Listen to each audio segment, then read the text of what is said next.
3 ans enfermé pour un crime que je n'ai pas commis. Aujourd'hui, ce type en costume Armani me regarde comme si j'étais de la saleté sous ses chaussures de luxe et me lance « Tu vas réparer ma voiture pour un déjeuner ?» Il parie que même les ingénieurs allemands n'ont pas réussi. Ce qu'il ne sait pas, c'est que la prison m'a appris une chose. Quand on n'a plus rien à perdre, on devient capable de l'impossible. Et ce que je vais découvrir sous le capot de sa Mercedes va lui prouver qu'il s'est trompé de personne. Mon ami, abonne-toi vite à Elle au moteur pour ne pas rater cette histoire et dis-moi en commentaire de quelle ville de France tu regardes cette vidéo. Je veux savoir d'où tu me suis. Je m'appelle Amélie Rousseau, j'ai 34 ans et des mains qui connaissent le cœur de n'importe quel moteur, comme on lit les lignes de sa propre paume. Mais avant de vous raconter comment j'ai résolu l'énigme mécanique qui a sauvé une transaction de 15 millions d'euros, il faut que je vous explique d'où je viens vraiment. Il y a 4 ans, j'étais chef d'atelier dans une concession Mercedes-Benz à Boulogne-Billancourt, en banlieue parisienne. Salaire correct, appartement en location à Issy-les-Moulineaux, respect de mes collègues, une vie normale. Puis tout s'est effondré en une seule nuit. Le directeur de la concession, M. Bertrand, un homme d'une 50aine d'années, avec qui j'avais toujours eu des rapports strictement professionnels, a été retrouvé mort dans son bureau un lundi matin. Overdose d'antidépresseurs mélangés à de l'alcool. Le problème, c'est que j'étais la dernière personne à avoir quitté les locaux ce dimanche soir. J'avais travaillé tard sur le diagnostic d'une classe S qui présentait des défaillances électroniques complexes. Les caméras de surveillance m'avaient filmé entrant dans le bureau de Bertrand vers 21h30 pour déposer mon rapport hebdomadaire sur son bureau, comme je le faisais tous les dimanches. Ce que les caméras n'avaient pas filmé, c'est ce qui s'est passé après mon départ. Quelqu'un d'autre était entré, quelqu'un qui connaissait les angles morts du système de surveillance, quelqu'un qui avait un mobile que je ne comprenais pas encore. L'enquête a été rapide. Trop rapide. Mon ADN était dans le bureau, évidemment, j'y allais tous les jours. Mes empreintes étaient sur le verre d'eau retrouvé près du corps. Normal, j'utilisais souvent les verres de la kitchenette. Et surtout, il y avait ce détail accablant. 3 semaines avant sa mort, Bertrand avait refusé de me promouvoir au poste de directrice technique, donnant la position à un homme moins qualifié que moi.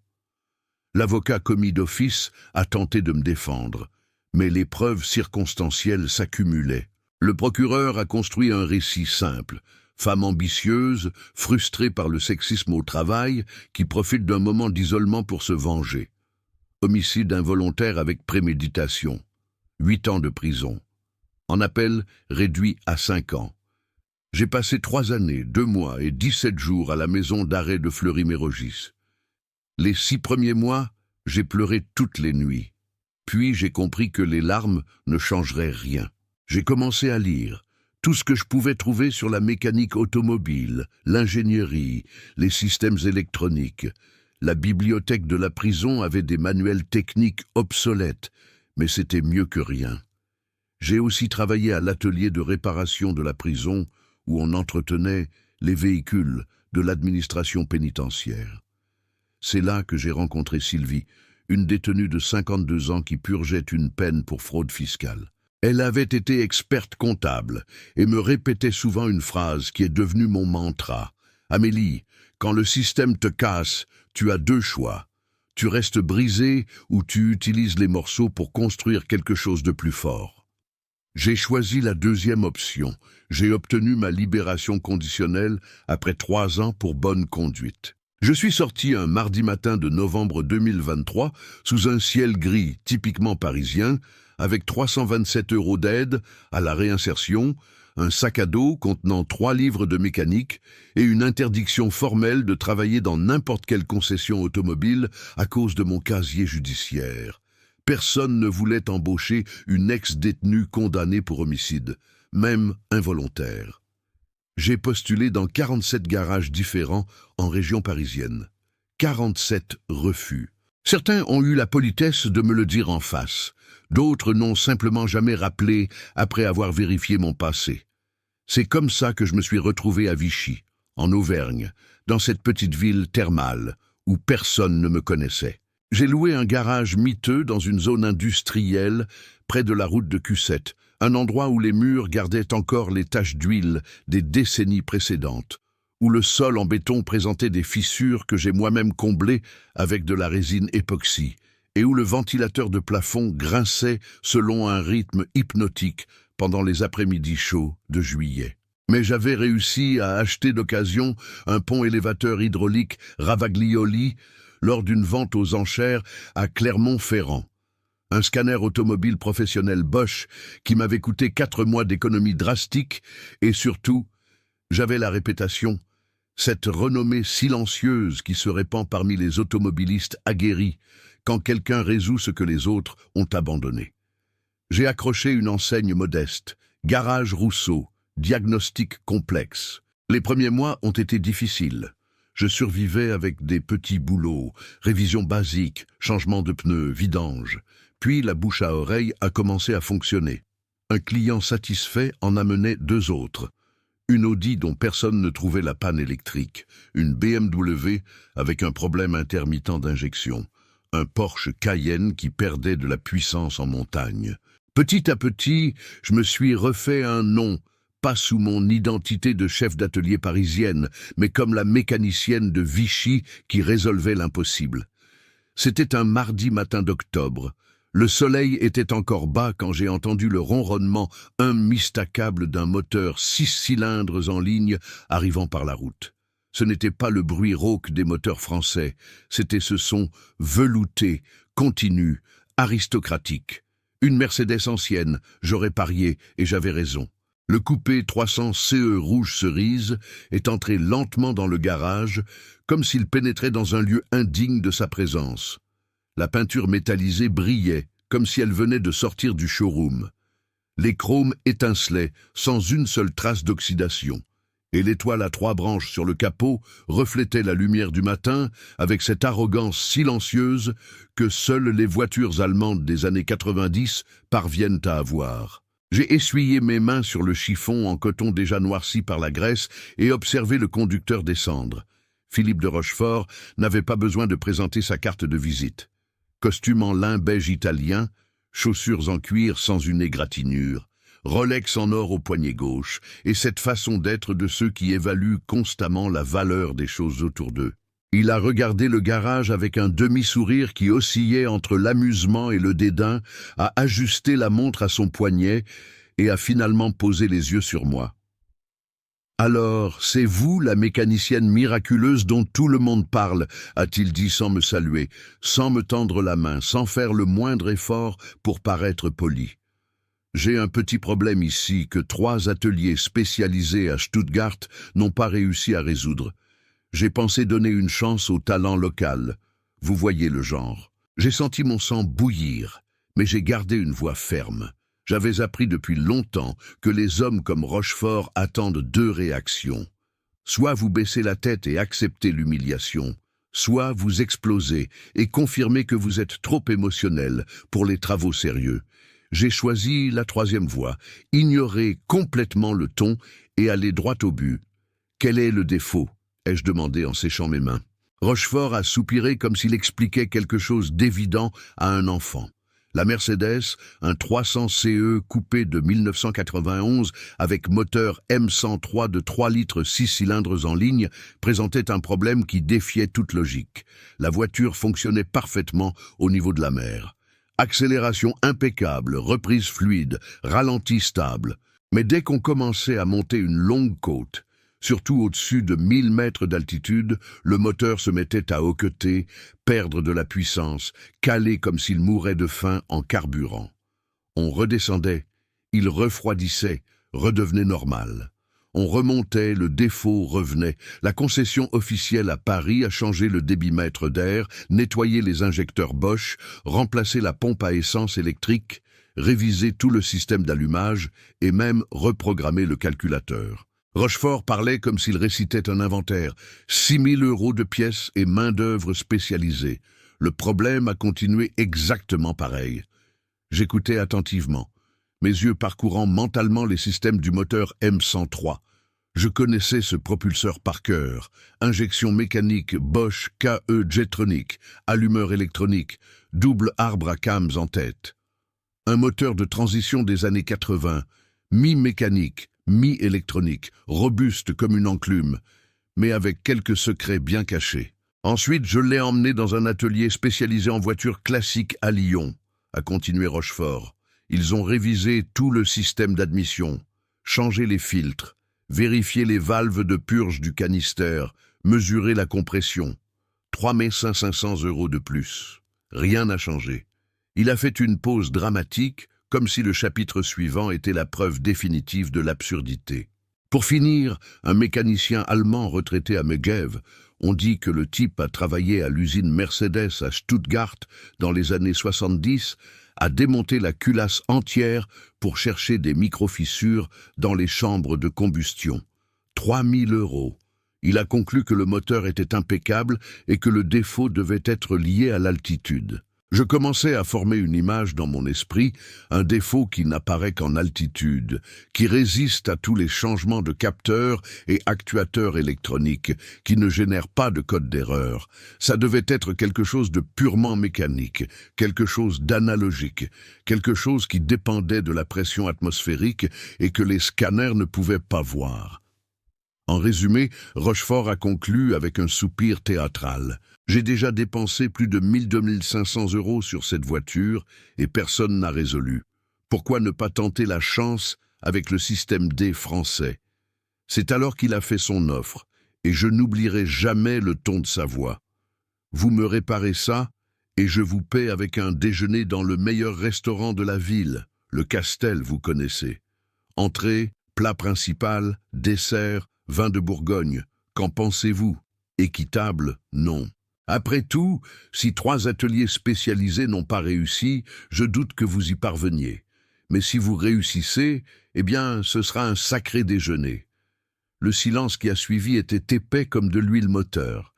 J'ai regardé Rochefort, puis la Mercedes, puis de nouveau Rochefort. Je pouvais simplement renvoyer cet homme, je pouvais refuser avec élégance, je pouvais même faire un scandale. Mais j'ai alors perçu quelque chose dans ses yeux. Ce n'était pas seulement de l'arrogance, c'était du désespoir, déguisé en dédain. « Il y a autre chose dans cette histoire que vous ne me dites pas », ai-je demandé en croisant les bras. Rochefort a hésité, a rajusté sa Rolex, a regardé autour de lui, comme s'il vérifiait qu'il n'y avait pas de témoins. « J'ai besoin que cette voiture fonctionne parfaitement d'ici dimanche, a-t-il dit, la voix baissant de 2 tons. J'ai conclu la vente de 2 propriétés viticoles que je possède dans le Beaujolais à un groupe d'investisseurs européens, 15 millions d'euros. L'acheteur est un collectionneur de Mercedes classiques et a fait une exigence, disons, particulière. Il veut que je vienne le chercher personnellement à l'aéroport de Lyon-Saint-Exupéry en conduisant cette voiture et que nous fassions le trajet jusqu'à Vichy en discutant d'automobile. Il évalue la conservation du véhicule comme partie intégrante de la négociation. Si la voiture tombe en panne sur l'autoroute, il n'a pas eu besoin de finir sa phrase. 15 millions dépendant d'un diaphragme, d'une valve, d'un fil mal connecté quelque part dans le système. J'ai fait rapidement le calcul. J'avais exactement 5 jours. « Je vais accepter votre défi », ai-je dit, la voix ferme comme de l'acier trempé, mais pas pour un déjeuner. Si je résous dans les délais, vous payez la valeur juste du service. Et je ne parle pas de 500 €. Je parle de ce qu'un travail de ce niveau vaut réellement. Et en plus, vous faites un don de 4 000 € au projet qui enseigne la mécanique de base aux femmes en réinsertion dans la région. Vous acceptez ou vous cherchez un autre système D français. Rochefort a cligné des yeux, surpris, puis a ri. Un rire court, incrédule. Vous pariez gros sur une main que vous n'avez même pas encore vue, a-t-il dit, et vous pariez 15 millions sur une voiture que 3 spécialistes n'ont pas réussi à réparer, ai-je renvoyé. Je crois que mon pari est plus sûr que le vôtre. Rochefort a sorti les clés de sa poche et les a posées sur l'établi. Jusqu'à dimanche, a-t-il dit en tournant le dos. Ne me décevez pas. Et il est parti, laissant derrière lui le parfum français coûteux, la Mercedes rouge cerise et un défi qui valait plus qu'il ne l'imaginait. J'ai regardé les clés, puis le coupé rutilant sous la lumière du matin, et j'ai ressenti cette décharge d'adrénaline qui ne vient que quand vous êtes sur le point d'entrer dans une bataille où la seule arme est la connaissance. 5 jours. Un moteur qui avait défié les meilleurs. Et une femme qui avait toutes les raisons du monde de prouver que le talent ne se mesure pas à la taille du nom de famille que vous portez ni au casier judiciaire que vous traînez. Dès que Rochefort est parti, j'ai verrouillé le portail du garage et j'ai mis un panneau improvisé sur la porte. Fermé pour service urgent, retour lundi. J'ai éteint mon portable, préparé un thermos de café noir et regardé la Mercedes comme un chirurgien regarde un patient complexe avant une opération risquée. 12 500 € dépensés et personne n'avait résolu. Cela signifiait une de 2 choses. Soit le défaut était si obscur qu'il était caché dans un coin que personne n'avait imaginé chercher, soit tout le monde avait cherché au mauvais endroit, guidé par des diagnostics électroniques qui ne voyaient pas le vrai problème. J'ai tiré un tabouret en bois, me suis assise devant la Mercedes et suis resté là 15 minutes juste à regarder, pas la voiture entière, mais le capot, en imaginant ce qu'il y avait dessous. Le moteur M503 de 3 litres avait une réputation légendaire parmi les passionnés de Mercedes anciennes, robuste, fiable, pratiquement indestructible. 6 cylindres en ligne, double arbre à cam en tête, injection Bosch KE Getronic. Ce dernier détail était le plus important. Le KE Getronic était un système hybride fascinant des années 80, un entre-deux entre l'injection purement mécanique K-Getronic et l'électronique moderne. La partie mécanique distribuait le carburant via un doseur alimenté par la pression de la pompe. La partie électronique faisait des corrections fines via les signaux du calculateur. C'était ingénieux, mais c'était aussi un labyrinthe de petites chambres, diaphragmes, ressorts et valves, où un problème microscopique pouvait créer un symptôme gigantesque. J'ai ouvert le capot et suis resté immobile un moment, appréciant simplement l'organisation quasi militaire du compartiment moteur, tout propre, tout à sa place, tout impeccable. Les concessions avaient fait un travail de nettoyage irréprochable. Bon, ça allait rendre les choses plus difficiles. Quand un moteur est sale, les traces d'huile et de saleté montrent où les composants travaillant le plus, où il y a des fuites, où les choses bougent. Un moteur trop propre, c'est comme une scène de crime sans empreinte digitale. J'ai commencé par le principe de base que j'avais appris étant adolescente dans le garage de mon père avant que tout ne s'effondre. Si le problème n'apparaît que dans une condition spécifique, cette condition est la clé. Le défaut n'apparaissait qu'au-dessus de 1000 mètres d'altitude. Qu'est-ce qui change en altitude ?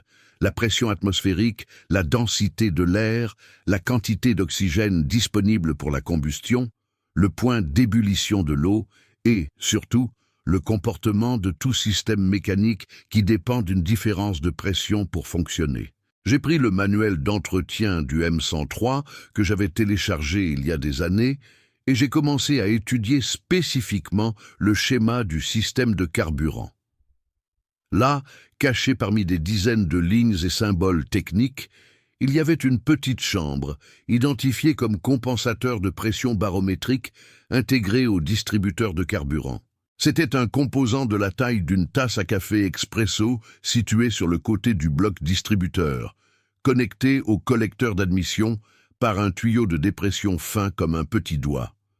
Sa fonction était simple en théorie, diabolique en pratique.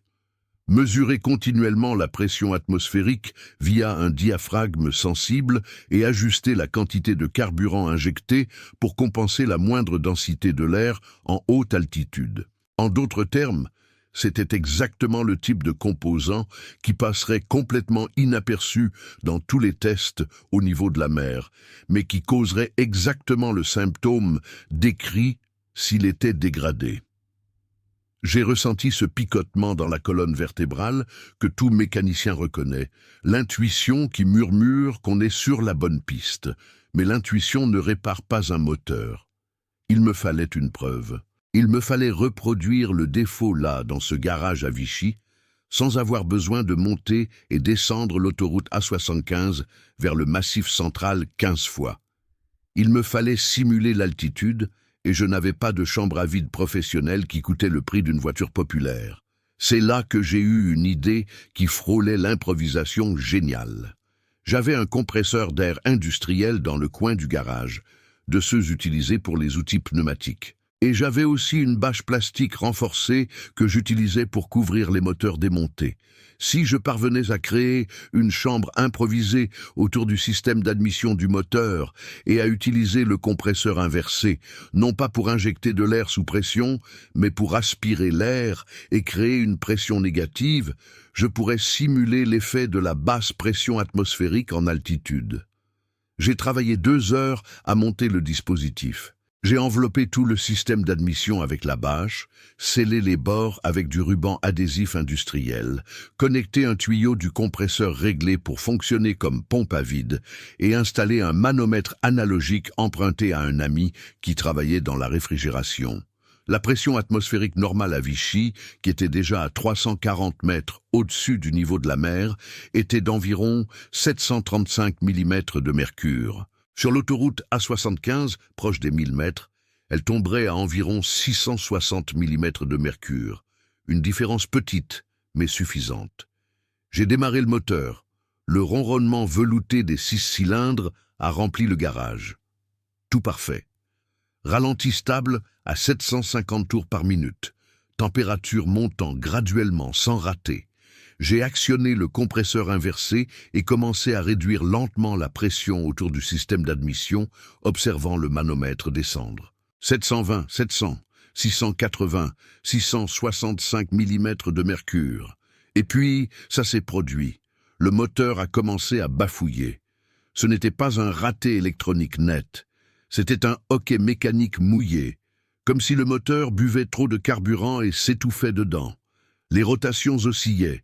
750, 680, 720, 650.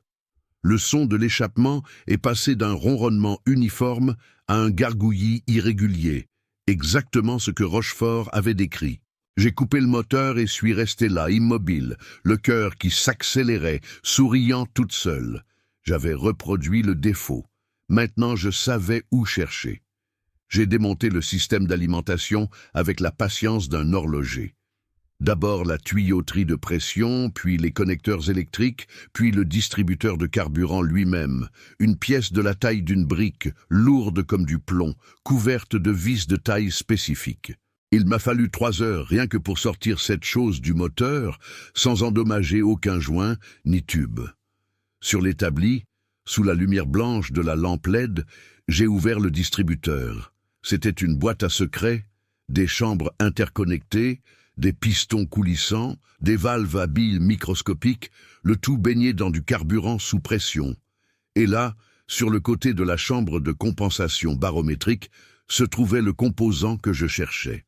Un diaphragme circulaire en caoutchouc nitrile de la taille d'une pièce de 2 €, serré entre 2 plaques d'aluminium par 6 vis minuscules. J'ai retiré les vis avec une clé hexagonale de 2 mm, séparé les plaques, et finalement tenu le diaphragme contre la lumière. 32 ans. Ce morceau de caoutchouc avait 32 ans d'exposition au carburant, aux vapeurs d'essence, au chaud et au froid, aux vibrations constantes et aux cycles de pression répétitifs. Et il avait survécu presque. La surface était durcie, la flexibilité était partie. Quand j'ai essayé de plier doucement le caoutchouc, il a résisté comme du vieux cuir.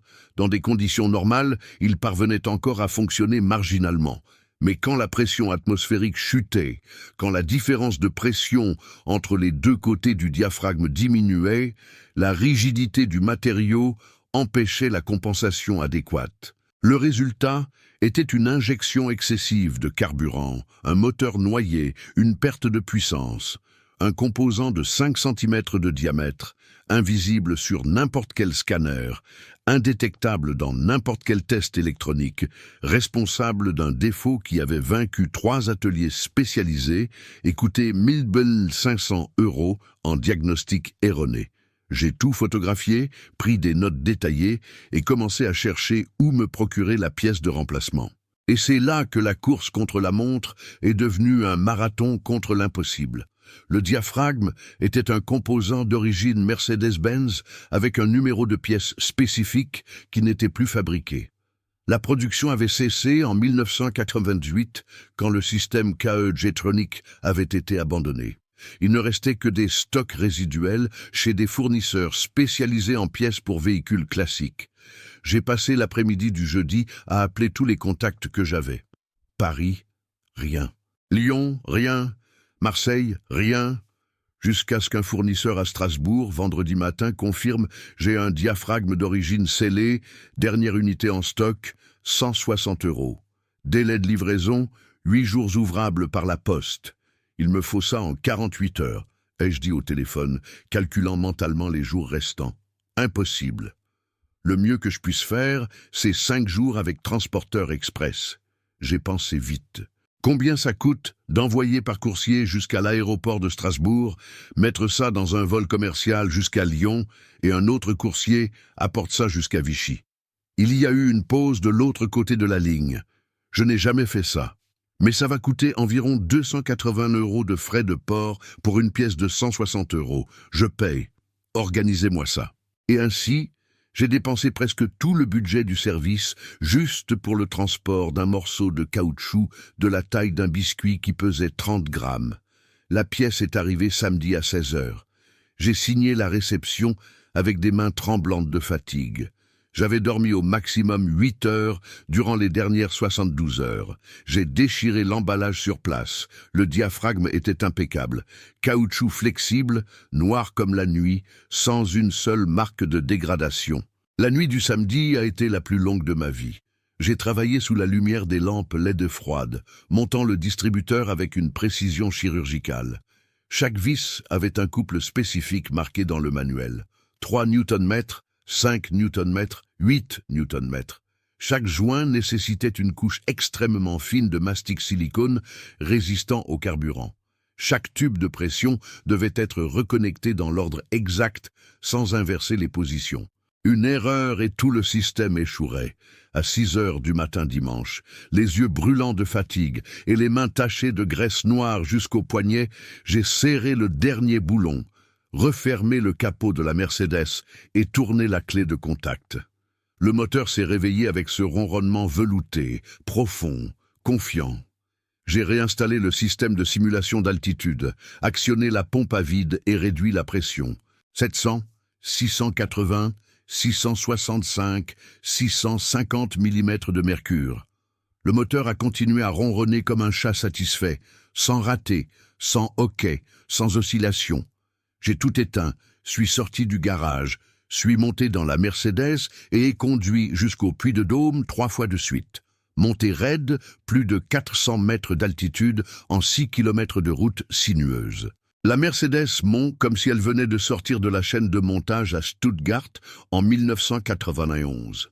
Quand je suis revenu au garage, le soleil était déjà haut et chaud.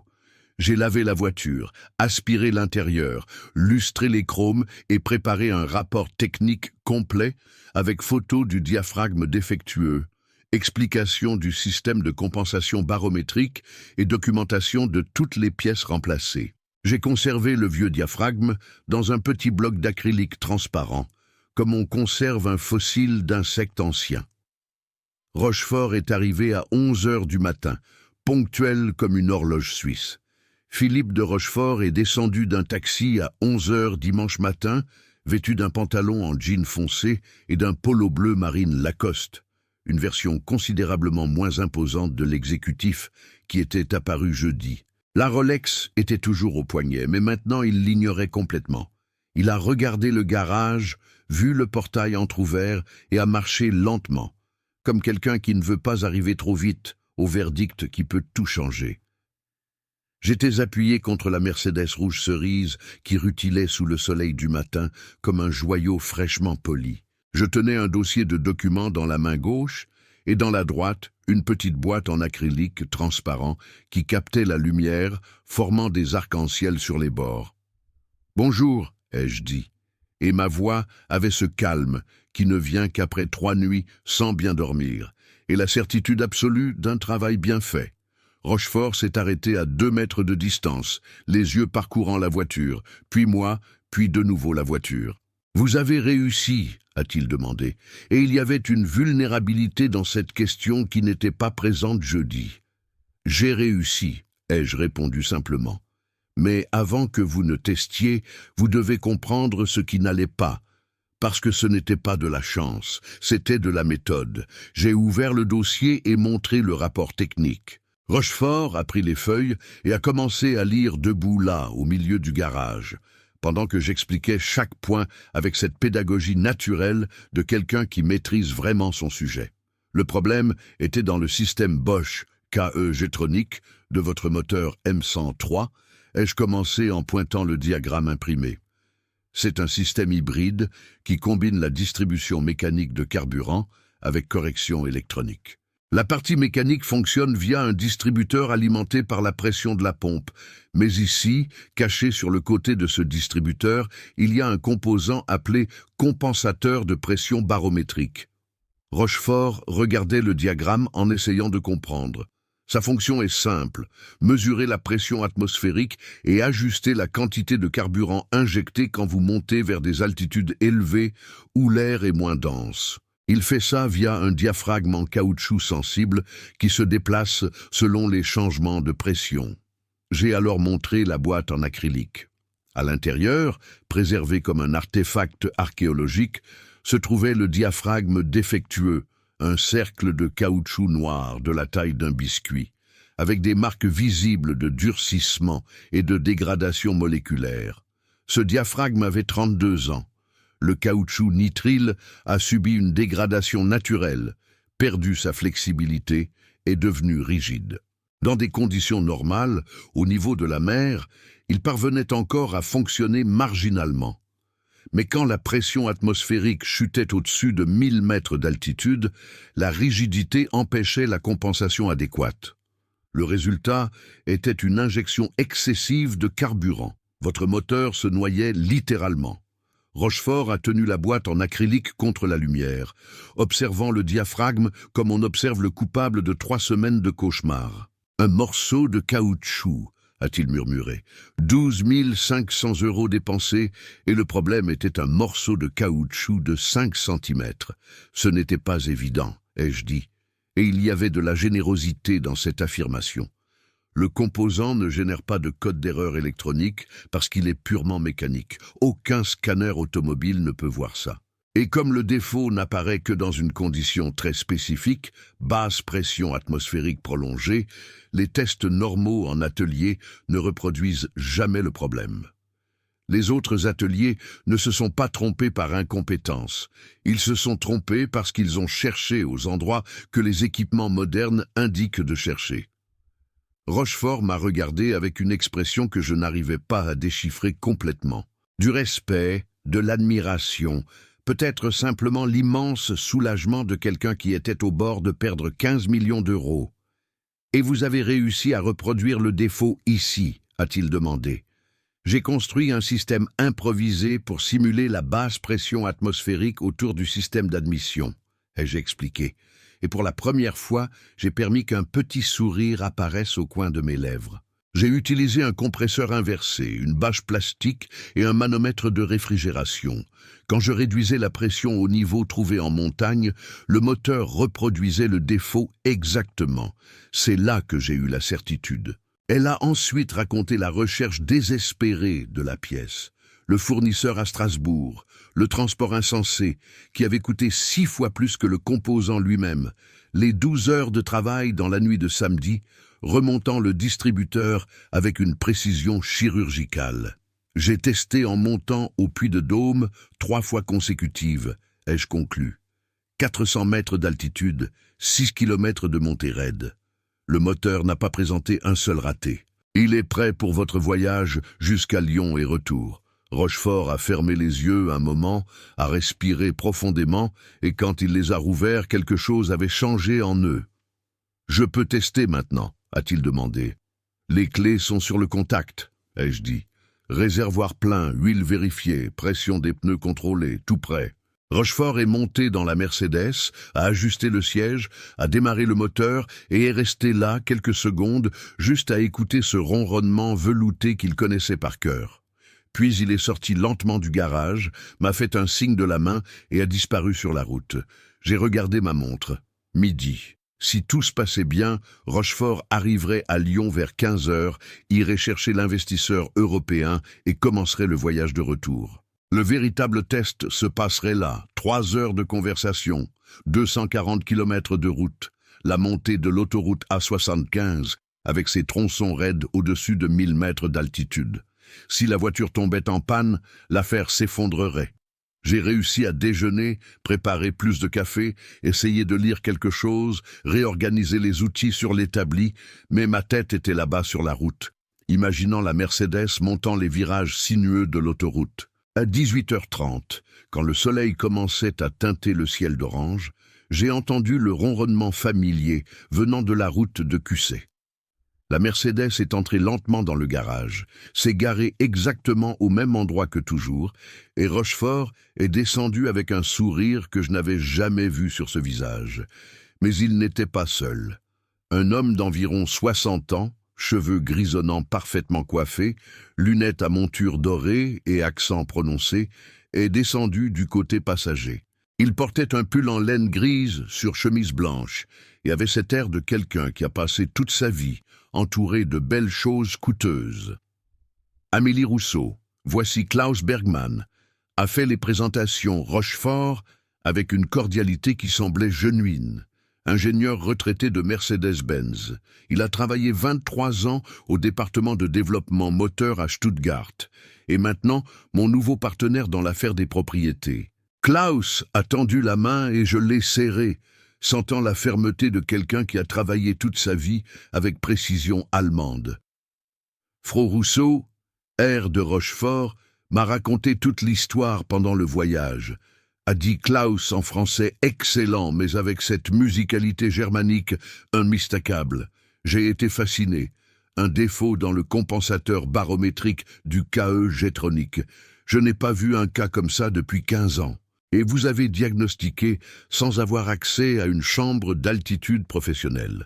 J'ai confirmé et expliqué rapidement le système improvisé.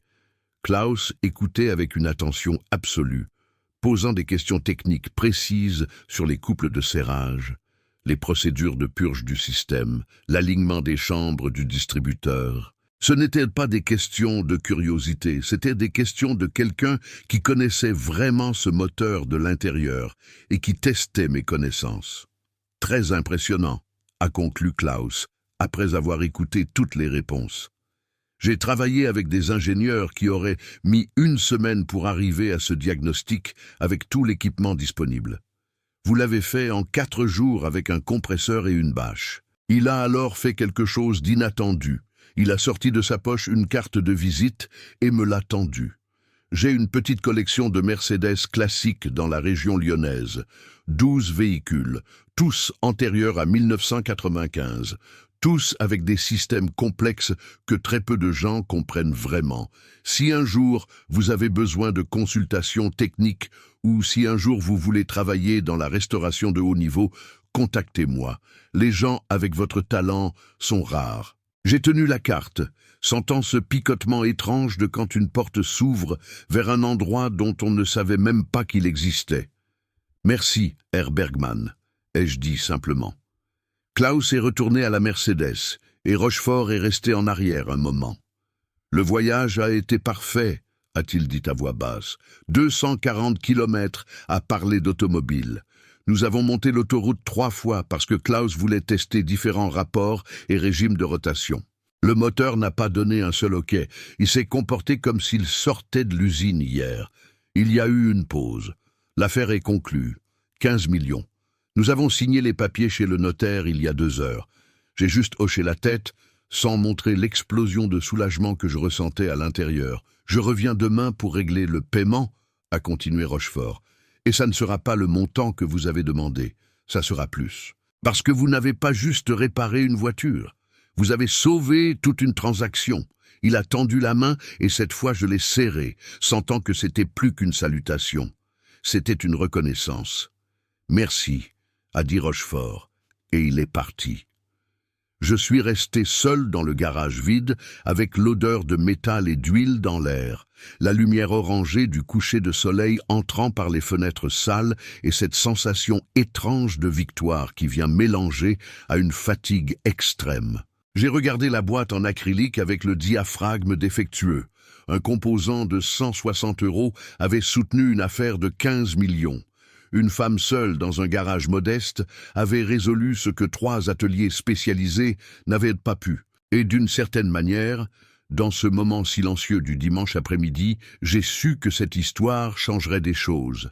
Pas seulement pour moi, mais pour toutes les filles et femmes qui entendraient un jour parler de la mécanicienne qui a diagnostiqué l'impossible avec un compresseur et une bâche. Parce que le talent n'habite pas dans des bâtiments élégants, ni dans des ateliers aux murs de verre. Le talent habite chez ceux qui ont le courage de regarder où personne n'a regardé, de penser ce que personne n'a pensé, et de prouver, un boulon à la fois, que la connaissance vaut plus que n'importe quel nom de famille doré ou n'importe quel passé judiciaire. J'ai dormi 14 heures d'affilée cette nuit de dimanche. J'ai dormi avec mes vêtements de travail encore sales de graisse, avec l'odeur d'huile diesel dans les cheveux, avec les mains rugueuses d'avoir tant manipulé des outils. J'ai dormi du sommeil profond de quelqu'un qui a gagné une bataille qui semblait impossible. Et quand je me suis réveillé lundi, il était déjà plus de 10 heures du matin et le soleil entrait fort par la fenêtre du petit appartement que je louais près du garage. J'ai pris une longue douche, lavé mes cheveux 3 fois pour enlever l'odeur de carburant, mis de la crème sur mes mains qui étaient desséchées et enfilé un jean propre et un chemisier bleu clair. Ce n'était pas de la vanité, c'était juste le respect de quelqu'un qui sait que certaines conversations méritent une version présentable de soi. Je suis arrivé au garage à midi et j'ai trouvé une enveloppe Kraft sous la porte. À l'intérieur, un billet manuscrit en écriture élégante, penché. « Amélie, j'ai dû retourner à Lyon pour des réunions. Je reviendrai mercredi matin pour qu'on règle tout. Encore merci, PDR. » J'ai gardé le billet et passé les 2 jours suivants à remettre le garage en ordre. J'ai lavé le sol, organisé les outils par taille et fonction, catalogué les pièces en stock, répondu aux emails de clients qui attendaient des services moins urgents. Du travail de routine, ce genre de tâches répétitives qui laissent l'esprit libre de vagabonder. Et mon esprit a beaucoup vagabondé ces 2 jours-là. J'ai pensé à Klaus Bergmann et à la carte de visite qui était encore dans la poche de mon jean. J'ai pensé aux 12 Mercedes classiques qu'il avait mentionnées. J'ai pensé à comment ce serait de travailler dans la restauration de haut niveau, avec des pièces rares, avec des moteurs que très peu de gens en France maîtrisaient. J'ai aussi pensé au projet social que j'avais mentionné à Rochefort, ce cours de mécanique de base pour femmes en réinsertion qui fonctionnait les samedis dans un garage prêté avec des outils donnés et des instructeurs bénévoles. Je donnais des cours là-bas 1 fois par mois. J'enseignais les bases, comment faire une vidange, comment identifier des bruits étranges, comment ne pas se faire arnaquer dans les garages. Mais le projet avait besoin de beaucoup plus. Il avait besoin d'équipements, d'espace adéquats, de matériel pédagogique, de certifications professionnelles reconnues. Il avait besoin d'argent. 4 000 €, c'était ce que j'avais demandé à Rochefort comme partie de l'accord. 4 000 € qui semblaient beaucoup quand je les avais proposés, mais qui maintenant, après avoir sauvé une affaire de 15 millions, semblaient presque symboliques. Mercredi matin, Philippe de Rochefort est arrivé conduisant une Audi A6 noire, récente, avec ce ronronnement contenu des moteurs allemands modernes. Il portait un costume gris clair, cravate bleu marine et cette Rolex qui semblait être une partie permanente du poignet. Mais quelque chose avait changé en lui. L'arrogance avait laissé place à quelque chose que j'ai mis quelques secondes à identifier, une humilité genuine. « Bonjour Amélie », a-t-il salué. Et pour la première fois depuis qu'on se connaissait, il a vraiment semblé me voir comme une personne, pas comme une prestataire de service. « Bonjour », ai-je répondu. « Un café ». Rochefort a accepté. Nous nous sommes assis à une petite table improvisée que je gardais dans un coin du garage. 2 chaises en plastique et une planche de bois sur des tréteaux. C'était là que je faisais mes pauses, prenais mon café et parfois déjeunais seul, regardant les voitures qui avaient besoin d'attention. Je dois vous présenter des excuses. A commencé Rochefort, sans détour, remuant la cuillère dans son café sans sucre. Je suis arrivé ici jeudi dernier en vous traitant comme si vous étiez inférieur, comme si votre travail valait un déjeuner. C'était arrogant, c'était irrespectueux et c'était idiot. Je n'ai rien dit, j'ai juste écouté. J'ai passé 3 heures sur la route avec Klaus à parler d'ingénierie, de Mercedes classique, de la différence entre connaissances théoriques et connaissances pratiques. Il m'a expliqué que le diagnostic que vous avez fait exigeait non seulement de comprendre le système KE Getronic, mais aussi d'avoir la créativité de simuler des conditions impossibles dans un garage ordinaire. Il a dit qu'il avait connu des ingénieurs avec doctorat qui n'auraient pas eu cette idée. Rochefort a pris une gorgée de café et a continué. J'ai construit ma fortune en vendant des expériences de luxe, hôtels, domaines viticoles, hébergement exclusif, services personnalisés. J'ai toujours cru que je comprenais la valeur, mais je mesurais la valeur par l'étiquette de prix, pas par la qualité réelle. Vous m'avez appris la différence. Il a alors sorti de la poche intérieure de sa veste une enveloppe blanche. Vous avez demandé la valeur juste du service plus 4000 pour le projet social. J'ai fait les calculs. Parlez avec Klaus, avec des mécaniciens spécialisés à Lyon, avec des gérants de concessions. Un diagnostic de ce niveau, avec ce délai, avec cette complexité, vaut au minimum 7000 €. Alors voici 7000 pour le service, 4000 pour le projet social comme convenu, et 1000 supplémentaires. J'ai cligné des yeux, confuse. 10 000 supplémentaires. Parce que vous n'avez pas juste sauvé une affaire de 15 millions, a expliqué Rochefort en ouvrant l'enveloppe et montrant 3 chèques séparés. Vous m'avez donné quelque chose que l'argent ne peut pas acheter, la certitude que le talent existe dans les endroits les plus improbables et que l'humilité, c'est reconnaître quand quelqu'un est meilleur que vous dans quelque chose. Il a posé les chèques sur la table. J'ai regardé les montants imprimés et senti mon cœur s'accélérer. 21 000 €, c'était plus que ce que je gagnais en 6 mois de travail normal. Les 10 000 supplémentaires viennent avec une condition, a continué Rochefort. Je veux que vous les utilisiez pour améliorer votre garage ou pour développer le projet social. Vous choisissez. Mais je ne veux pas que ça devienne de l'argent qui dort sur un compte. Je veux que ça devienne des outils, des équipements, des opportunités. J'ai pris les chèques avec des mains qui tremblaient légèrement. Ce n'était pas juste pour l'argent. C'était pour la reconnaissance. C'était d'entendre un homme comme Rochefort, habitué à commander, à décider, à toujours avoir raison, admettre qu'il s'était trompé et qu'il avait appris quelque chose. Merci, ai-je dit simplement, parce que parfois les mots les plus simples sont les plus vrais. Rochefort a fini son café, s'est levé et a tendu la main. Je l'ai serré. Si un jour vous avez besoin de quoi que ce soit, référence, contact, n'importe quoi, appelez-moi. Mon numéro est au dos du chèque, et ce n'est pas une formalité. C'est une vraie dette. Il est parti, monté dans l'Audi et a disparu sur la route. Je suis resté assise là pendant 15 bonnes minutes, tenant simplement les chèques et sentant leur poids. Pas le poids du papier, mais le poids de ce qu'ils représentaient. Un pari que j'avais fait sur moi-même et qui avait marché. Une victoire qui n'était pas juste la mienne, mais celle de toutes les femmes qui choisissent des professions où la méfiance est la norme, et celle de toutes les personnes avec un passé judiciaire qui essaient de reconstruire leur vie. Cet après-midi-là, je suis allé à la banque et j'ai déposé les chèques. 7 000 pour le compte du garage, 4 000 pour le compte du projet social et les 10 000 supplémentaires, je les ai divisés mentalement en 2 parties. 5 000 pour acheter un équipement de diagnostic plus moderne et un jeu d'outils spéciaux pour moteurs européens, et les 5 000 autres pour financer 3 mois de location d'un espace plus grand pour le projet social, avec achat de ponts hydrauliques d'occasion, établis de travail et matériel pédagogique professionnel. Le samedi suivant, quand je suis arrivé pour donner cours dans le stage de mécanique pour femmes, j'ai réuni les 15 élèves dans le garage étriqué et raconté l'histoire complète. J'ai parlé de Rochefort et son pari offensant, de la Mercedes rouge cerise, du diaphragme microscopique qui avait vaincu 3 ateliers spécialisés, de la nuit entière à travailler sur le remontage du distributeur, de Klaus Bergmann et son respect genuine pour le travail bien fait.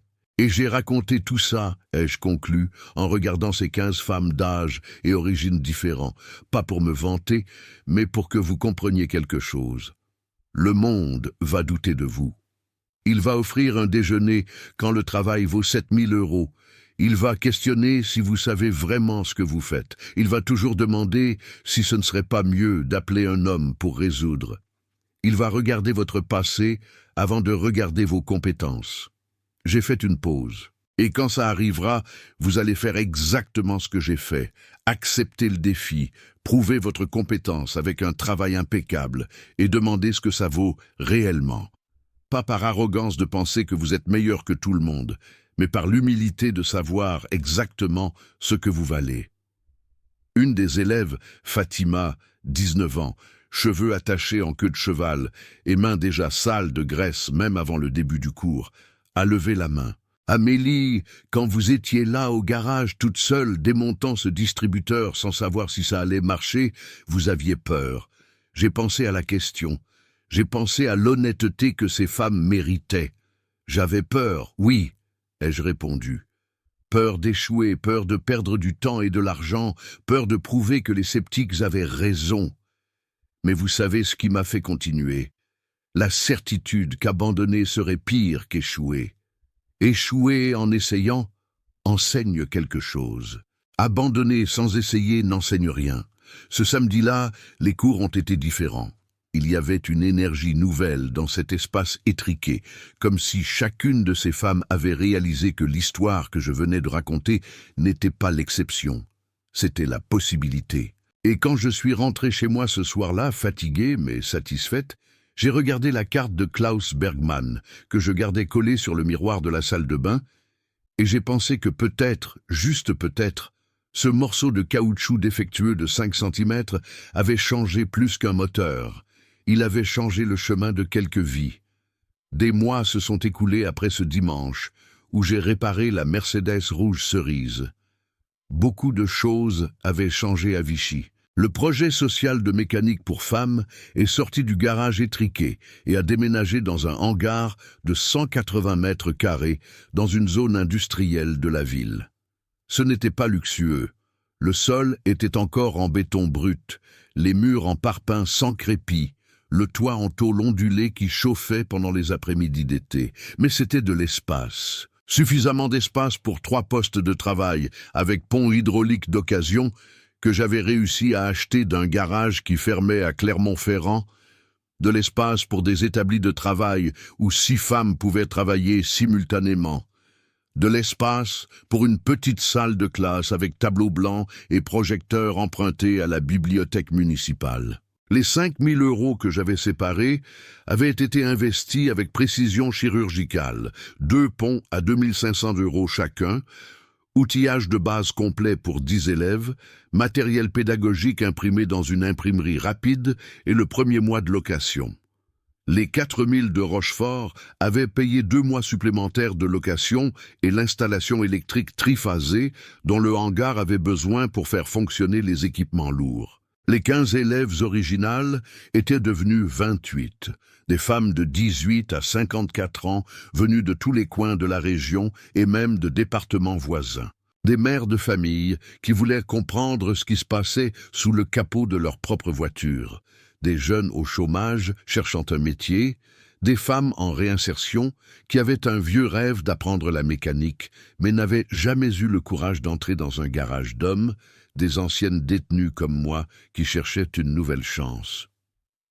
Je continuais à donner des cours les samedis, mais maintenant j'avais 3 autres instructrices bénévoles. Fatima, la jeune fille de 19 ans qui avait posé la question sur la peur, avait révélé un talent impressionnant pour le diagnostic électrique et donnait déjà des cours sur système de démarrage et alternateur. Nathalie, technicienne en électronique de 49 ans, enseignait sur les calculateurs d'injection et les capteurs. Et Sophie, ancienne conductrice de poids lourd, maîtrisait la partie transmission et suspension avec cette autorité de quelqu'un qui a passé 30 ans sur la route, sentant chaque bruit différent qu'un véhicule peut faire. Mon garage aussi avait grandi. L'équipement de diagnostic neuf était arrivé. Le jeu d'outils spéciaux pour moteurs européens était complet. Et j'avais embauché une assistante, Laura, 24 ans, fraîchement diplômée en mécatronique, qui apprenait vite et réussissait déjà à faire des services d'intermédiaire toute seule. La réputation aussi avait changé.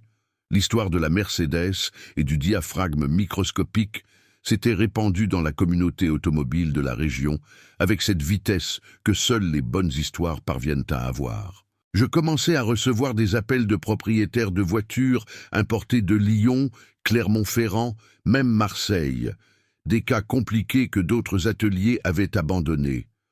Je prenais ce dont j'étais capable, refusais ce qui dépassait ma capacité et gardais toujours cette honnêteté qui est plus rare que le talent technique. Dire « je ne sais pas quand », je ne savais vraiment pas. C'était un mardi de février, avec la chaleur de l'été auvergnat rendant l'air à l'intérieur du garage dense comme de la mélasse, que j'ai reçu un appel inattendu. « Allô ? Ici Klaus Bergmann. Vous vous souvenez de moi ?» Je me souvenais parfaitement. L'ingénieur allemand retraité, le collectionneur de Mercedes classiques, la carte de visite que j'avais gardée mais jamais utilisée en pensant que c'était juste de la politesse. Je me souviens, Herr Bergmann. Comment allez-vous ? Très bien, merci. J'appelle parce que j'ai une proposition. Une de mes Mercedes, une 450 SL 6.9 de 1978, a un problème avec le système de suspension hydropneumatique. C'est complexe, spécifique, et ça nécessite quelqu'un qui comprend les systèmes hydrauliques haute pression des années 70. Ça vous intéresserait de travailler là-dessus. Je paye la consultation à la journée plus tous les frais de déplacement. J'ai ressenti cette décharge d'adrénaline familière. La suspension hydropneumatique de la 450 SL6. 9 était un chef-d'œuvre de l'ingénierie allemande et aussi un cauchemar technique quand elle tombait en panne. Sphères pressurisées à l'azote, pompes hydrauliques, valves de nivellement automatique, régulateurs de hauteur, un système que peu de gens en France maîtrisaient. Ça m'intéresse, oui, ai-je répondu, mais je dois être honnête. Je n'ai jamais travaillé directement avec ce système. J'ai étudié la théorie, je connais les principes, mais je n'ai pas d'expérience pratique. Il y a eu un silence bref de l'autre côté de la ligne. Puis Klaus a ri, un rire court, sincère. Vous savez quelle est la différence entre vous et 90% des mécaniciens qui disent qu'ils peuvent résoudre. Vous êtes honnête sur ce que vous ne savez pas. Et l'honnêteté est le fondement de toute vraie connaissance. J'ai les manuels techniques d'origine. Je peux vous guider dans les procédures les plus délicates. Ce dont j'ai besoin, c'est de quelqu'un avec des mains habiles et un esprit analytique. Vous avez les deux. Nous avons convenu que j'irai à la propriété de Klaus dans la région lyonnaise le week-end suivant. 2 jours de travail, hébergement inclus, 2500 € de consultation plus les frais. C'était plus d'argent que ce que je gagnais en un mois entier de travail normal au garage. Mais la valeur de l'argent n'était pas le plus important. C'était la porte qui s'ouvrait. Klaus avait des connexions avec des clubs de voitures classiques, avec des collectionneurs, avec des restaurateurs professionnels. Un travail bien fait là pouvait se transformer en une dizaine d'autres travaux. Et plus important, c'était de nouvelles connaissances, de nouvelles expériences, un système complexe que je pourrais maîtriser et ensuite enseigner aux élèves du projet social. Le samedi avant le voyage dans la région lyonnaise, je suis arrivé au hangar du projet et j'ai trouvé une agitation différente. Les 28 élèves étaient toutes là, ce qui était rare parce que toutes ne pouvaient pas venir tous les samedis. Et il y avait plus. Il y avait 3 vieilles voitures garées devant, une Renault 5 de 1982, une Peugeot 205 de 1989 et une Citroën AX de 1993. Toutes données par des gens de la communauté qui avaient entendu parler du projet et voulaient contribuer avec des véhicules pour la pratique. Amélie, Fatima est venue en courant, les yeux brillants d'enthousiasme. Les voitures sont arrivées. On va pouvoir enseigner le démontage réel, pas juste la théorie. Cette matinée a été spéciale. Nous avons divisé les élèves en 3 groupes, chacun responsable d'un véhicule. La mission était simple, faire une révision complète, diagnostiquer tous les défauts, faire un devis détaillé de pièces et main-d'œuvre. Nous n'allions rien réparer encore. D'abord, elles devaient apprendre à voir, à toucher, à comprendre. Je circulais entre les 3 groupes, observant, corrigeant, enseignant. J'ai vu Fatima enseigner à un groupe de 5 femmes à utiliser le multimètre pour tester l'alternateur de la Renault 5. J'ai vu Nathalie aider 6 autres à comprendre le fonctionnement de l'injection électronique monopoint de la Citroën AX. J'ai vu Sophie expliquer à un 3e groupe comment identifier les jeux dans les rotules de direction de la Peugeot 205. Et à un moment de cette matinée, en observant ces 28 femmes sales de graisse, concentrées, posant des questions intelligentes, discutant des diagnostics, j'ai eu une révélation silencieuse. Ce diaphragme en caoutchouc de 5 cm, ce composant microscopique qui avait sauvé une affaire de 15 millions d'euros, n'avait pas juste changé ma vie. Il avait créé une vague. Les 21 000 euros de Rochefort s'étaient transformés en ce hangar, en ces ponts, en ces outils, en ces 28 femmes qui apprenaient. Et ces 28 femmes allaient se former, allaient travailler, allaient enseigner à d'autres femmes. La vague continuerait. À la fin de la matinée, quand toutes se sont arrêtées pour le déjeuner collectif, gamelles apportées de chez elles, nourriture simple partagée sur des bancs improvisés, Fatima s'est approchée de moi avec un cahier dans les mains. « Amélie, je peux te montrer quelque chose. » C'était un projet. Fatima avait dessiné le schéma électrique complet d'un système d'éclairage automobile, incluant fusibles, relais, faisceaux. Il y avait des annotations dans les marges, des calculs d'ampérage, des spécifications de sections de fil. C'était du travail de niveau technique professionnel. Je postule pour un poste d'assistante dans une concession Renault à Moulins, a expliqué Fatima, mi-timide, mi-fière. J'ai apporté ce projet le jour de l'entretien. Le gérant a été impressionné. Il a dit qu'il n'avait jamais vu une candidate femme avec ce niveau de connaissances techniques. Ils m'ont convoqué pour la 2e phase.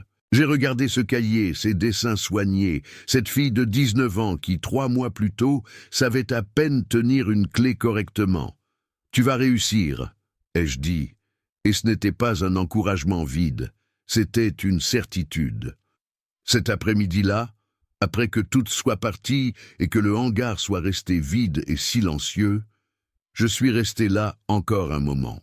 Je me suis assise sur un des bancs en bois, j'ai regardé les 3 vieilles voitures, attendant de l'attention, les outils organisés sur les établis, le tableau blanc encore plein de diagrammes du cours précédent. J'ai pensé à mon père, mécanicien de camion, qui était mort quand j'avais 16 ans et qui n'avait jamais vu sa fille devenir technicienne, ouvrir son propre garage, enseigner à d'autres femmes. J'ai pensé à ma mère, qui m'avait renié quand j'avais été condamné et qui n'avait jamais répondu à aucune de mes lettres de prison.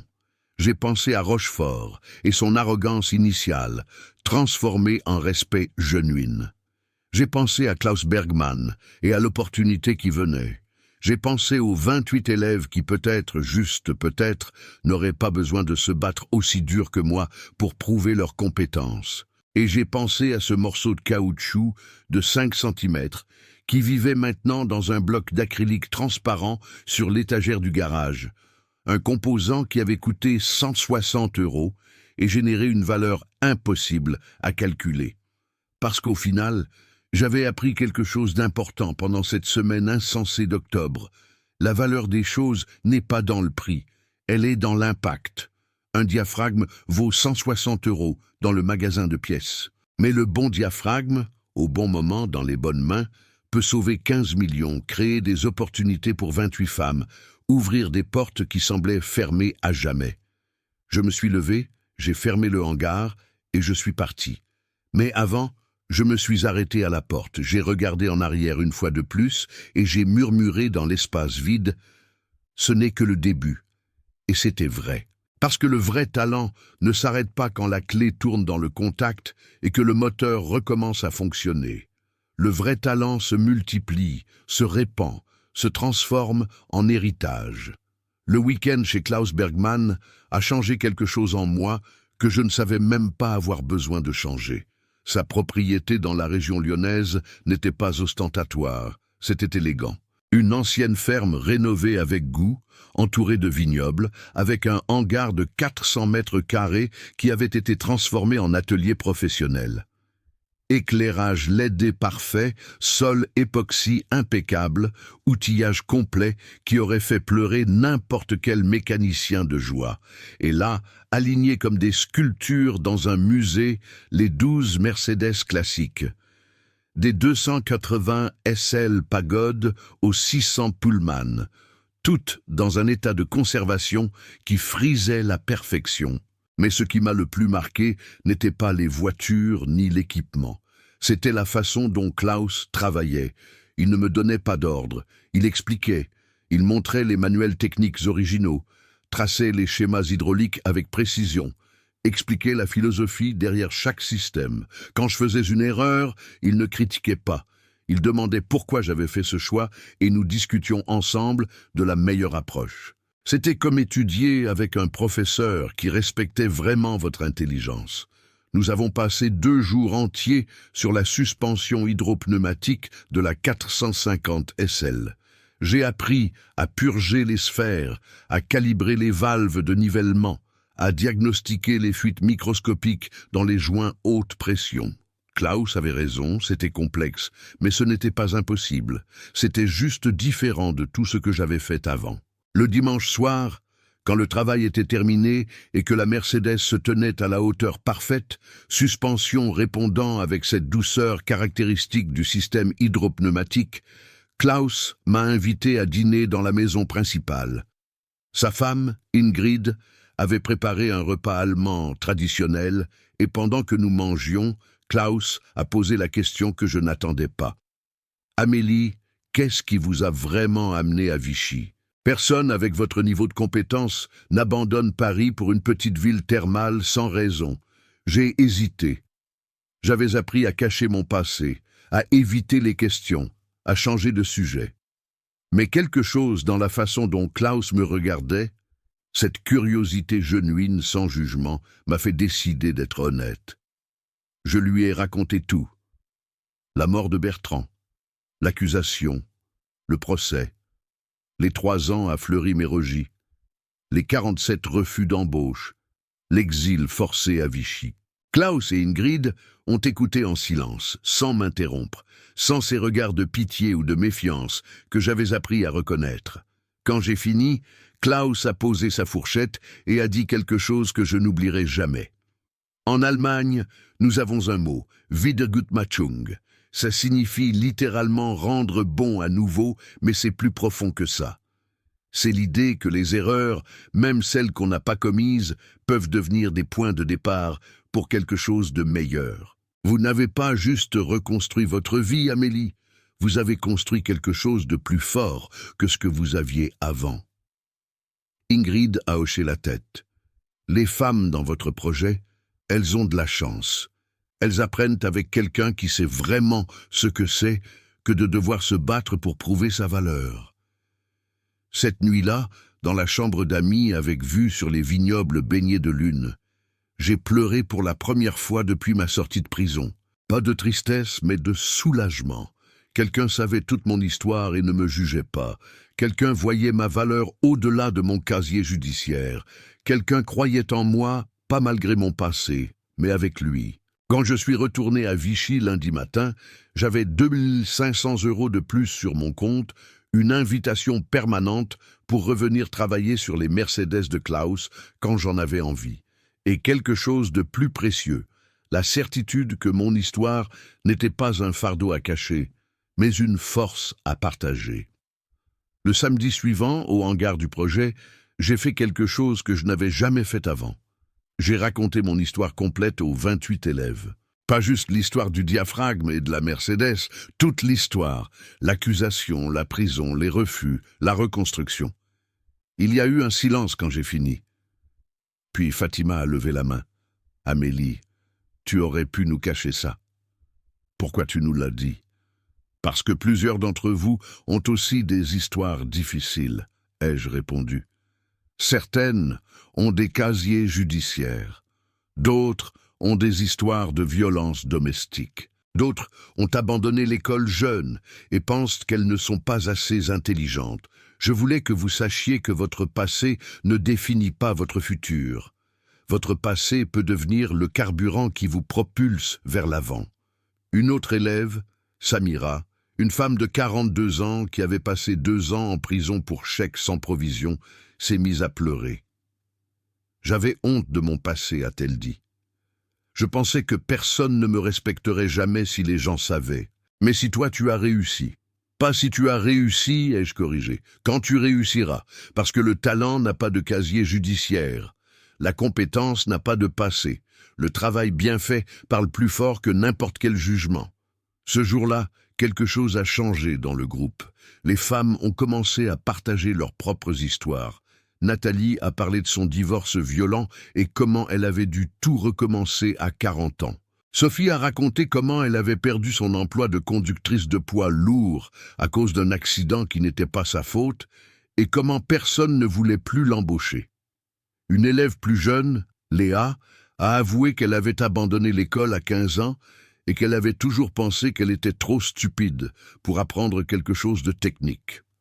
Le hangar est devenu plus qu'un lieu d'apprentissage de mécanique. Il est devenu un espace de guérison, un endroit où les femmes pouvaient être honnêtes sur leurs luttes, leurs peurs, leurs échecs, et trouver non pas du jugement, mais de la solidarité. Les mois ont continué à passer. Fatima a été embauchée par la concession Renault. Samira a ouvert son propre petit garage dans un village voisin. Léa, qui pensait qu'elle était trop stupide, a obtenu la meilleure note à l'examen de certification en systèmes électriques automobiles. Le projet social a commencé à attirer l'attention. Un journal local a fait un reportage, puis une chaîne de télévision régionale, puis un magazine automobile national a publié un article intitulé « Les mécaniciennes de l'impossible » racontant l'histoire du projet et comment il changeait des vies. Les demandes d'inscription ont explosé. Nous sommes passés de 28 à 53 élèves. Il a fallu chercher un hangar encore plus grand, établir un calendrier de cours plus structuré, créer différents niveaux d'apprentissage. Ce qui avait commencé comme un projet modeste était en train de devenir quelque chose de plus grand. Klaus Bergmann a offert de financer un programme de bourse pour que les femmes les plus talentueuses puissent suivre des formations spécialisées en restauration de véhicules classiques. Rochefort a organisé une vente aux enchères de charité où il a vendu une expérience. Conduire sa Mercedes 300 CE pendant une journée avec tous les bénéfices allant au projet. L'expérience a été vendue pour 8 000 €. Même la mairie de Vichy a commencé à s'intéresser, offrant un terrain municipal pour construire un centre de formation permanent. Mais malgré toute cette croissance, ce qui me rendait le plus fier n'était pas les chiffres ni la reconnaissance médiatique, c'étaient les petites victoires individuelles. C'était voir Samira ouvrir son garage et accrocher son propre panneau. C'était recevoir un message de Fatima disant qu'elle avait diagnostiqué un défaut que 3 mécaniciens hommes de sa concession n'avaient pas réussi à trouver. C'était regarder Léa expliquer un schéma électrique complexe à une nouvelle élève avec la patience et la clarté de quelqu'un qui maîtrise vraiment son sujet. C'était ça, le vrai succès. Pas ce que j'avais accompli, mais ce que ces femmes accomplissaient maintenant. Un soir de novembre, presque un an jour pour jour après avoir réparé la Mercedes de Rochefort, je suis retourné à mon garage. Il était tard, presque 21 heures. J'avais passé la journée à travailler sur une BMW série 7 avec un problème de suspension pneumatique complexe. J'étais fatigué, couverte de graisse. Mes mains sentaient l'huile hydraulique. J'ai nettoyé mes outils, organisé l'établi, et j'allais partir quand j'ai remarqué quelque chose. Sur l'étagère où je gardais le bloc d'acrylique avec le diaphragme défectueux, quelqu'un avait laissé une enveloppe. Je l'ai ouverte. À l'intérieur, une lettre manuscrite. « Chère Amélie, je ne vous ai jamais rencontré, mais ma fille Fatima parle de vous tous les jours. Elle rentre à la maison et me raconte ce qu'elle a appris. Elle me montre les schémas qu'elle dessine. Elle me parle de la Mercedes et du diaphragme et de comment vous avez prouvé que le talent n'a pas de genre. Ma fille avait abandonné l'école. Elle ne croyait plus en elle. Elle pensait que personne ne la prendrait au sérieux parce qu'elle est une femme d'origine maghrébine dans un métier d'homme. Mais vous lui avez montré quelque chose de différent. Vous lui avez montré qu'avec du travail, de la détermination et du courage, on peut gagner le respect qu'on mérite. Aujourd'hui, Fatima a été embauchée par Renault. Elle a un salaire décent. Elle a un avenir. Et tout ça a commencé le jour où elle est entrée dans votre hangar. Je ne peux pas vous payer pour ce que vous avez fait. Aucun argent ne pourrait couvrir ça. Mais je voulais que vous sachiez que vous avez changé la vie de ma fille. Et en changeant sa vie, vous avez changé celle de toute notre famille. Merci. Avec toute ma gratitude, Malika, mère de Fatima. J'ai lu la lettre 3 fois, puis je me suis assise sur le tabouret de l'atelier et j'ai pleuré. Pas de tristesse, de joie pure et simple, parce que cette lettre m'a fait réaliser quelque chose. J'avais passé 3 ans en prison convaincu que ma vie était finie. J'avais passé des mois après ma sortie à penser que je ne serais jamais rien d'autre qu'une ex-détenue essayant de survivre. Mais je m'étais trompé. Ma vie n'était pas finie à Fleury-Mérogis. Elle a recommencé là-bas. La prison m'avait enlevé ma liberté, ma réputation, mon ancienne vie. Mais elle m'avait aussi donné quelque chose. Elle m'avait donné l'humilité de savoir ce que c'est que d'être jugé avant d'être connu. La résilience de devoir tout reconstruire à partir de rien. La compassion pour celles qui luttent, parce que j'avais lutté aussi. Et maintenant, ces leçons douloureuses étaient devenues ma plus grande force. Elles me permettaient de comprendre mes élèves d'une façon que personne qui n'avait jamais touché le fond ne pourrait. Elles me donnaient la crédibilité pour dire « Vous pouvez reconstruire parce que j'avais reconstruit ». Elles faisaient de mon histoire pas un fardeau, mais un pont vers d'autres qui avaient besoin d'espoir. Cette nuit-là, j'ai mis à jour la lettre de Malika à côté du bloc d'acrylique avec le diaphragme. 2 symboles, un du problème technique que j'avais résolu, l'autre de l'impact humain que cette résolution avait créé. Les 2 ans suivants ont été une tornade de croissance. Le projet a obtenu le terrain de la mairie et nous avons commencé la construction d'un vrai centre de formation. Pas un hangar loué, mais un bâtiment permanent avec salle de classe équipée, atelier moderne, dortoir pour les élèves qui venaient de loin. Klaus a fait venir des instructeurs de Mercedes-Benz Allemagne pour donner des formations spécialisées. Rochefort a convaincu d'autres entrepreneurs de la région de financer des bourses. Des concessions automobiles ont commencé à recruter directement parmi nos diplômés. Nous avons créé un programme de certification reconnu par l'État. Nous sommes passés de 53 à 120 élèves, puis à 200. Le projet qui avait commencé dans un garage étriqué était devenu le plus grand centre de formation en mécanique automobile pour femmes de France. Mais le plus beau moment est venu un samedi de juin lors de la cérémonie de remise des diplômes de la première promotion officielle. 87 femmes, de 18 à 62 ans, toutes habillées en bleu de travail propre, toutes tenant leur certificat de technicienne automobile. J'étais sur la scène, regardant cette mer de visages, des visages qui portaient des histoires de lutte, de doute, de persévérance. Des femmes qui étaient arrivées en pensant qu'elles n'étaient pas assez bonnes et qui partaient en sachant qu'elles l'étaient. Klaus et Ingrid étaient dans l'audience, Rochefort aussi, même quelques journalistes. Mais la personne dont j'avais le plus besoin de voir était là, dans la dernière rangée. Sylvie, ma vieille amie de Fleury-Mérogis, celle qui m'avait dit que je pouvais utiliser les morceaux brisés pour construire quelque chose de plus fort. Elle avait purgé sa peine et était sortie 6 mois plus tôt, et elle était là, souriant, pleurant, fière. Après la cérémonie, quand tout le monde prenait des photos et célébrait, je suis allé vers elle. « Tu avais raison, lui ai-je dit. »« Sur quoi ?» a demandé Sylvie. « Surtout, sur le fait d'utiliser les morceaux brisés. Sur le fait de construire quelque chose de plus fort. Tu avais raison. » Sylvie m'a serré dans ses bras. « Je savais que tu le ferais, » a-t-elle murmuré. Je l'ai toujours su.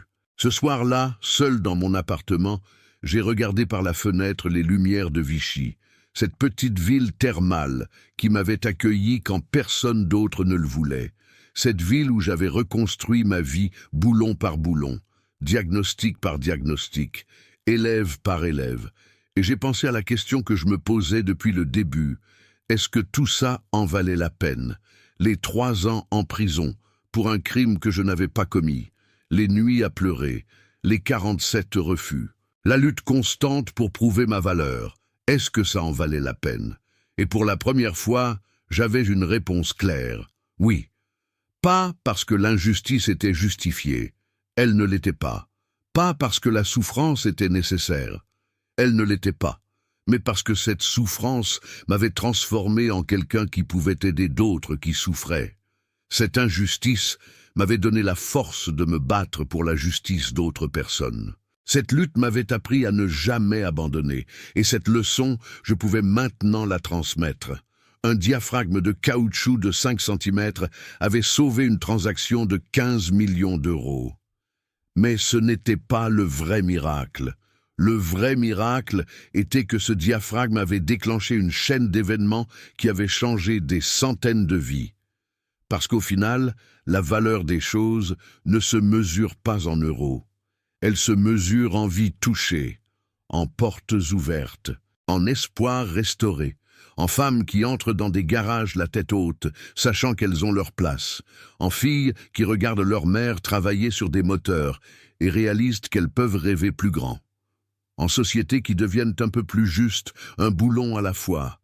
Cette nuit-là, avant de m'endormir, j'ai pensé à une dernière chose, la question qui m'obsédait vraiment. Pas si tout ça en valait la peine, mais quelque chose de plus profond. Si on m'offrait de revenir en arrière, de ne jamais être accusé, de ne jamais aller en prison, de garder ma vie confortable à Paris, est-ce que je l'accepterais? En sachant que cela signifierait que Fatima ne serait jamais devenue mécanicienne, que Samira n'aurait jamais ouvert son garage, que Léa croirait encore qu'elle est trop stupide, que 200 femmes n'auraient jamais eu leur chance. Est-ce que j'accepterais? Et vous, si vous aviez vécu l'injustice que j'ai vécue, si vous aviez perdu 3 ans de votre vie pour quelque chose que vous n'avez pas fait, si vous aviez dû tout reconstruire à partir de zéro, mais que de cette douleur était né quelque chose de beau qui a changé des centaines de vies, qu'est-ce que vous choisiriez? Garderiez-vous votre confort en sachant que ces femmes n'auraient jamais eu leur opportunité? Ou accepteriez-vous la souffrance en sachant qu'elle deviendrait le point de départ de quelque chose de plus grand que vous? Je ne sais pas quelle est la bonne réponse.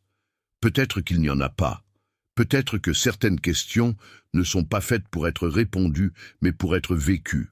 Ce que je sais, c'est que je suis ici maintenant. Amélie Rousseau, 36 ans, ex-détenue, mécanicienne, enseignante. Une femme qui a transformé un morceau de caoutchouc de 5 cm en un mouvement qui change des vies.